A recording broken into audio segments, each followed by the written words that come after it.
chers stars, j'espère que vous allez bien. Moi pour ma part je vais super bien, ça fait un petit moment quand même qu'on s'est pas vu. Du coup aujourd'hui, comme vous avez pu le voir à l'intro et au titre, on va parler de mode et on va parler plus précisément de la maison française Céline. Donc avant que la vidéo commence, je vous invite à vous abonner à ma chaîne, c'est très important. Cette année j'ai vraiment envie qu'on puisse dépasser un stade. Je vous invite également à me suivre sur mon compte Instagram qui va s'afficher ici à l'écran. Et là je vous laisse avec la suite de la vidéo. Céline, c'est une entreprise française de prêt-à-porter masculin, féminin et de maroquinerie qui a été créée par la française Céline Vipiana. Et il faut savoir que la marque, en fait, elle fait partie du groupe LVMH. Céline Vipiana, née en 1915 en France et décède en 1997. On a très peu d'informations sur sa vie de manière générale, elle était très mystérieuse. Mais on sait qu'elle était mariée à un homme qui s'appelait Richard. Ensemble, ils vont ouvrir une boutique de chaussures pour enfants à Paris, au 52 rue de Malte, dans le 11e arrondissement. Le couple va rencontrer un très grand succès suite à la création du coup de leur marque de chaussures. Et à partir de 1948, ils ont décidé d'ouvrir 3 autres boutiques dans la capitale. Après avoir créé des chaussures pour enfants, le couple a décidé de se lancer dans le prêt-à-porter pour femmes. Et leur but, c'était de créer une mode qui prône la fonctionnalité du vêtement. Ensemble, ils vont créer une ligne de vêtements féminins axée sur le sport avec des jupes en laine, des chemises ajustées, des gilets en cuir ou encore des pantalons en couleur pastel. Depuis 1963, la marque confectionne des chaussures pour femmes et l'année suivante, Céline lance son premier parfum appelé Vent Fou.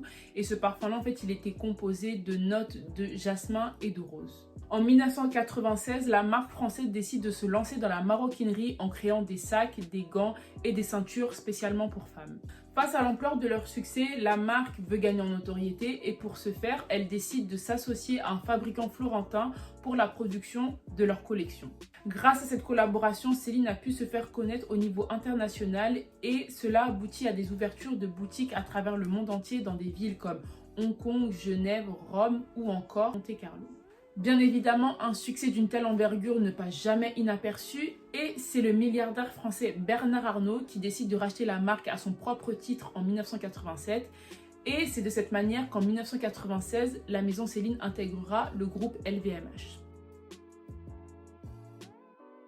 Céline Vipiana est restée à la tête de son propre empire pendant des décennies avant de passer le flambeau au designer américain Michael Kors en 1997, ce qui fait de lui le tout premier directeur artistique et le directeur de la création du prêt-à-porter féminin de la maison Céline. En 2004, Michael Kors décide de quitter la direction de la maison Céline pour se concentrer sur sa marque qui rencontrait un succès fou.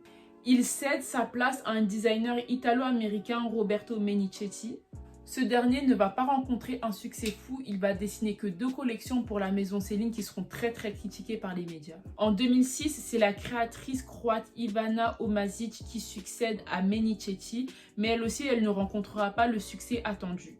Face à 2 échecs, la marque décide de donner une chance à la créatrice allemande Jil Sanders, mais encore une fois, Céline va faire face à de grosses difficultés et il n'arrive pas en fait à remettre la marque au goût du jour. En 2008, une nouvelle directrice artistique est nommée et il s'agit de Phoebe Philo. C'est une styliste britannique et c'est en 2010 qu'elle dévoile sa première collection lors de la semaine de la mode à Paris. Les critiques sont plutôt positives et la créatrice réussit à remettre la marque sous le feu des projecteurs.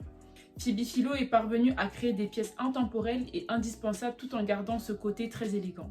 En 2018, après 10 ans de loyaux services, Phoebe Philo quitte la maison Céline et c'est le français Hedi Slimane qui la remplace. Hedi Slimane, pour ceux qui ne le connaissent pas, c'est un couturier français. Il a été le directeur artistique de la maison Saint-Laurent de 2012 jusqu'à 2016 et d'ailleurs c'est lui qui a enlevé le Yves.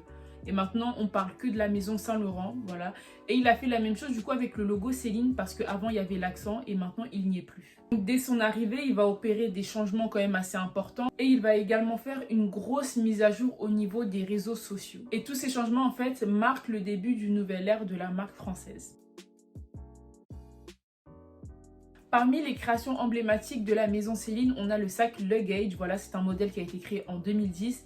Et je ne sais pas vous, mais il faut savoir que ce sac-là, en fait, je le voyais partout avant. C'était vraiment le sac des hit girls, des youtubeuses en 2015-2016.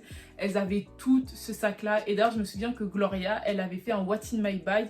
Elle avait un sac Céline. Purée, c'est un truc de fou. Mais la vidéo, elle date d'il y a très longtemps.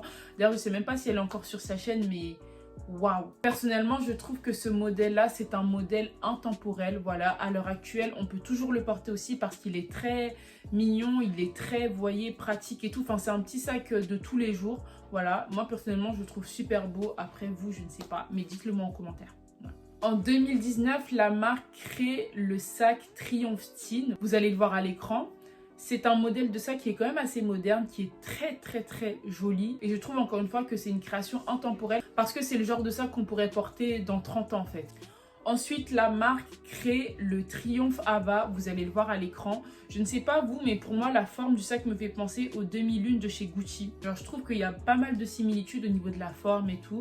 Moi, personnellement, je trouve que c'est un très joli sac qui est assez élégant et tout pour les filles qui aiment vous voyez, les petits sacs de tous les jours. C'est pour vous. Après, il faut avoir les moyens pour acheter ça. Et la dernière création emblématique de la maison Céline que je voulais partager avec vous, c'est tout simplement les lunettes Triomphe Ovale. Je trouve qu'il y a une inspiration très années 60 et il y a ce côté-là aussi très old money que j'aime beaucoup. Et c'est ça aussi qui fait que cet accessoire-là, en fait, il est très moderne et surtout intemporel. Petit bonus aussi que je voulais rajouter dans la vidéo, c'est bien évidemment la partie défilé. Et je vais vous parler du coup de la collection automne-hiver 2022-2023. Les tenues qui ont été créées voilà, pour cette collection-là, ils sont assez classiques.